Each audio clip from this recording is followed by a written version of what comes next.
अस्सलामुअलैकुम अज़ीज़ तलबा। आज की इस वीडियो के अंदर हम आप लोगों के साथ सातवीं जमात की इंग्लिश का फाइनल टर्म पेपर 2024 का गेस्ट पेपर शेयर करेंगे और उसके अंदर सिर्फ एक ही सवाल जो पैराग्राफ होता है 10 सेंटेंस आपने लिखने होते हैं किसी भी टॉपिक पर, वो शेयर करेंगे। जो इंपॉर्टेंट गेस्ट पेपर हैं आप लोगों के वही आपको बताए जाएंगे। तो चलते हैं वीडियो की तरफ।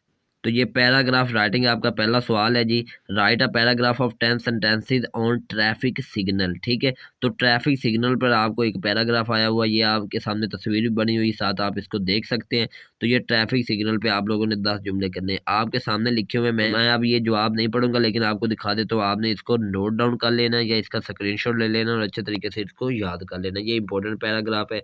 उसके बाद एक और पैराग्राफ आया हुआ है जी माई विलेज का। तो ये माई विलेज का पैराग्राफ भी बहुत इंपॉर्टेंट है और ये अक्सर पेपरों में पूछा जाता है। तो सातवीं जमात के बच्चों के लिए ये बहुत ज़रूरी है कि वो माई विलेज का पैराग्राफ याद कर लें। तो ये आपके सामने लिखा हुआ है, इसको आपने अच्छे तरीके से याद कर लेना है। उसके बाद तीसरा जो पैराग्राफ इंपॉर्टेंट है वो है जी माई फेवरेट बुक।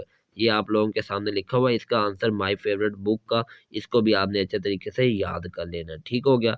अब आपका एक और पैराग्राफ है चौथा, जिसका टॉपिक है जी माई क्लासरूम। तो ये माई क्लासरूम का पैराग्राफ भी जो है ये भी इम्पोर्टेंट है। तो ये भी आपने याद कर लेना है। आपके सामने ये लिखा हुआ है जी, तो इसको आपने याद कर लेना है। ये कम से कम 10 जुमले लाजमी लिखने होते हैं, तो ये 10 से ज़्यादा ही लिखे हुए हैं। अगर एक आधा जुमला आपको कोई मुश्किल लगे, आप छोड़ना चाहें, तो वो आप बीच में से स्किप भी कर सकते हैं। ठीक है। उसके बाद पांचवा आखिरी पैराग्राफ है और ये है स्कूल कंटीन का। तो ये भी आप लोगों के सामने लिखा हुआ है माई स्कूल कंटीन या अकेला स्कूल कंटीन, इसका आंसर आपके सामने है। इसको अच्छे तरीके से याद कर लें। ठीक है। तो इनमें से कोई एक पैराग्राफ आपको भी आने के बहुत ज़्यादा चांसेस हैं, क्योंकि ये गेस्ट पेपर है और गेस्ट पेपर में से ही ज़्यादातर सवाल आपको पेपर में आते हैं। तो ये 5 आप याद करें, आपके 10 नंबर इंशाल्लाह पक्के। इसी तरह के मज़ीद वीडियो देखना चाहते हैं तो चैनल को सब्सक्राइब कर लें, वीडियो को लाइक कर दें। मिलेंगे इंशाल्लाह अगली वीडियो में। उस वक्त तक अपना ख्याल रखिए, मुझे इजाज़त दीजिए। टेक केयर, अल्लाह हाफिज़।